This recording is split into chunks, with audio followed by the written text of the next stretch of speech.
Welcome to StewieWorks. Today, we're going to be making GORE bags. Alright, so for today's GORE bags, you're going to need some supplies. One, locally sourced skulls. Always go with the local stuff. That pre-processed skull, just not worth it. You're going to need paints, you're going to need spray foam, probably need a couple of balloons, some sort of netting material to kind of pull the whole thing together. Outside of that, that's really it. I think we used a little PVC on the skull pike and black spray paint.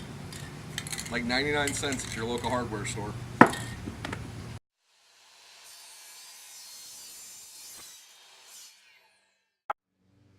We shove the skulls through the pike.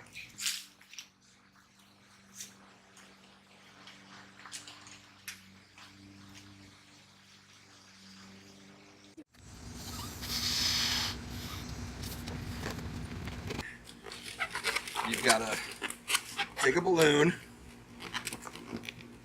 and we want to make sure we got a face coming out of one side of this sucker. Take a balloon, kind of shove it in there, and we're going to take a foot, and we're going to take a hands,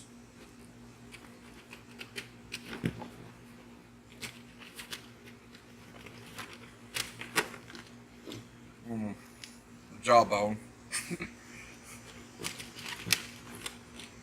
Because you're going to want little pieces of bone sticking out through the whole thing. And one of the things you can do while you're doing this is, because you're using a net to hold it all together, if there's something you want higher up, you can just latch it through the net and it makes it sit higher. I think that does it on that one. Alright, so at this point we have to hang our GORE bags so that when we spray foam them, it'll all get gooey and drippy and kind of come down. Because GORE doesn't float up. Next step, spray foam. The goal here is to get this stuff everywhere. And the bag will help keep it kind of in place.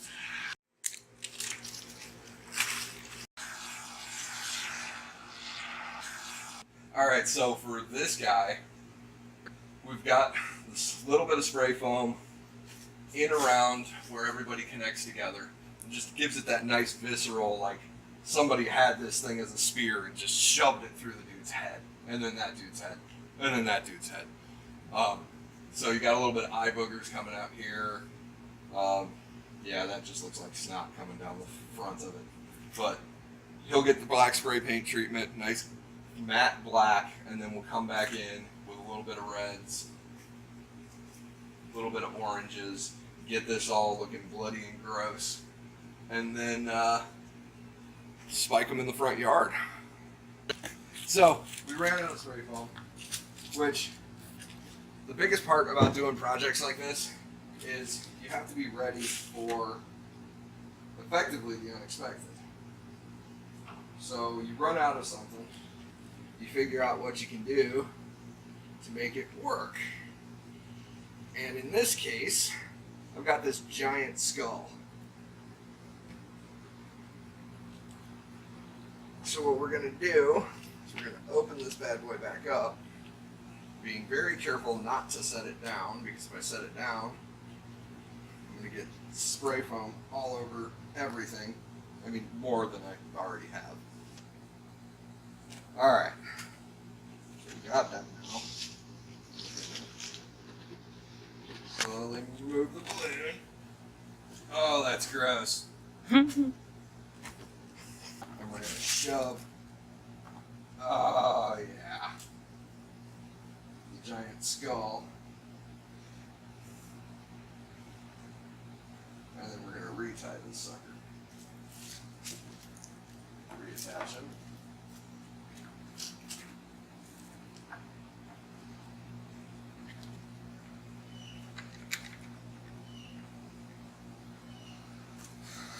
Oh yeah. You gotta straighten out the beard. Okay, so at this point, we've got all the spray foam in place on both of the GORE bags. Here, it's gotta sit. This stuff is going to continue expanding and getting grosser and grosser as it goes. You can already see, I mean, that looks like a... Well, I'm not going to say what that looks like hanging off the bottom there. Use your imagination. Everything will have to sit for about 2 hours so that the outside layer of it gets hard. And then we'll hit it with the black spray paint. From there, we've got some colored paints. I'm thinking this guy really looks like it needs to be blood and guts, so it's going to be shades of red, some auburn tones, just really gross it out. This guy, on the other hand, looks like he was in a nuclear explosion. So I'm thinking we're going to end up hitting it with some greens and some yellows, and then a little bit of the reds. And it'll be a Christmas decoration on top of it, because we'll have a red one and a green one. Nothing like nuclear Christmas. So, these will sit, then we'll paint.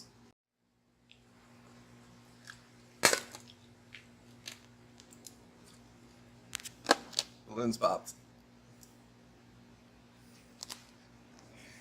Probably can't even see anything. We made a ball! Trick or treat! Okay, so the foam's all set up. Sounds like a ripe cantaloupe. I think this one's good. So now we gotta hit everything with a coat of black spray paint so that we've got a base color in all these little nooks and crannies when we come back and dry brush everything with the reds and the greens. Well, this one with the greens, this one with the reds. And that'll just give it extra dimension.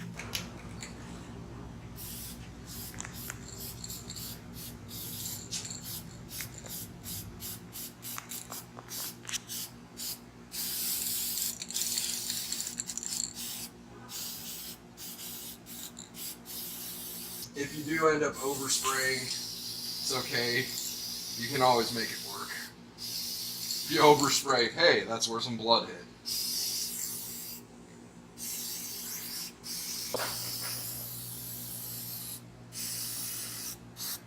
And unlike spray painting something where that's the final coat, you're not as concerned about drips, because this thing's supposed to look gross anyways.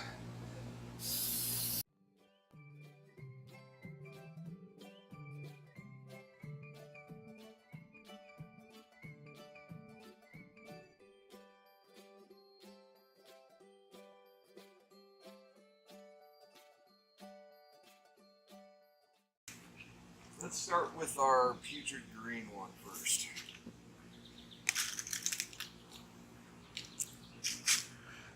We'll take a little bit of green, a little bit of other green, a little bit of third green. I'm just going to take that.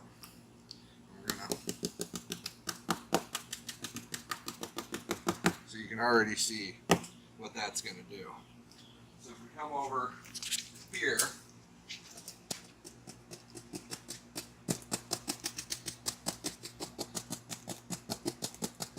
because we went in with the black first, you end up with cracks and crevices and definition.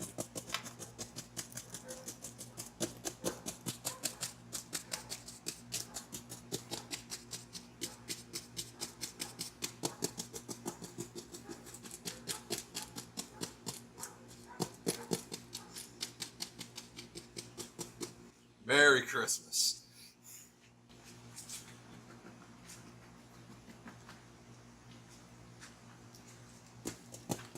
And it's key to have multiple colors of paint on your brush at the same time. That way when you come in, it doesn't give you a solid color. It gives you ew.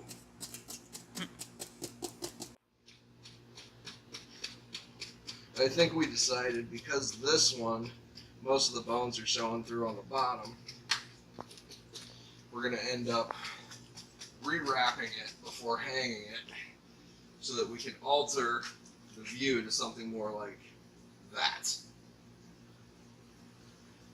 And I think that'll pay off well. That's just an old board that we had laying around.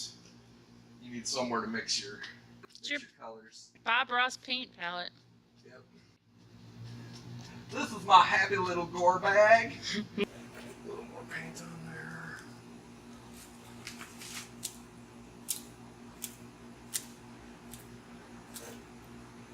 Let's see here. Yeah.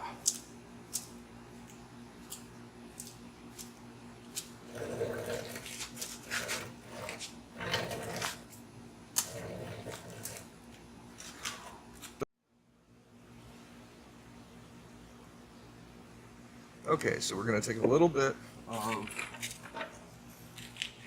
water, mix it with some paints, so that we get almost like a wash. And then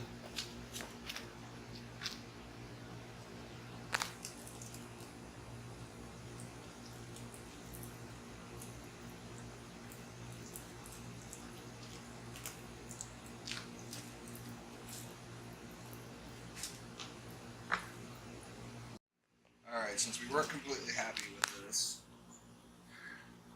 and we wanted to be able to see my buddy the skull, we've decided to take a little bit of this icky, like I guess it's a table runner,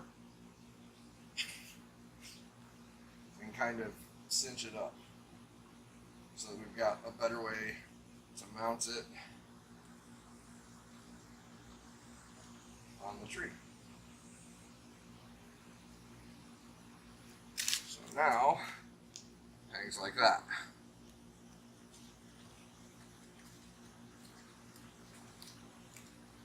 And still ooey gooey gross. Alright, let's go see where we can put this.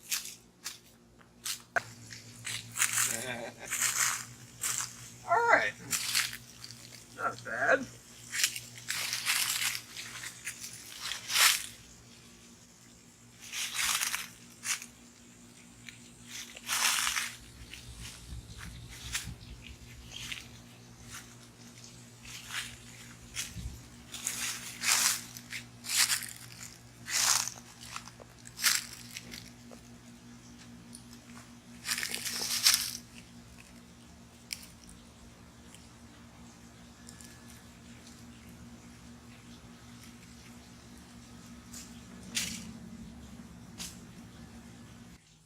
Okay, so finished product up in the front yard.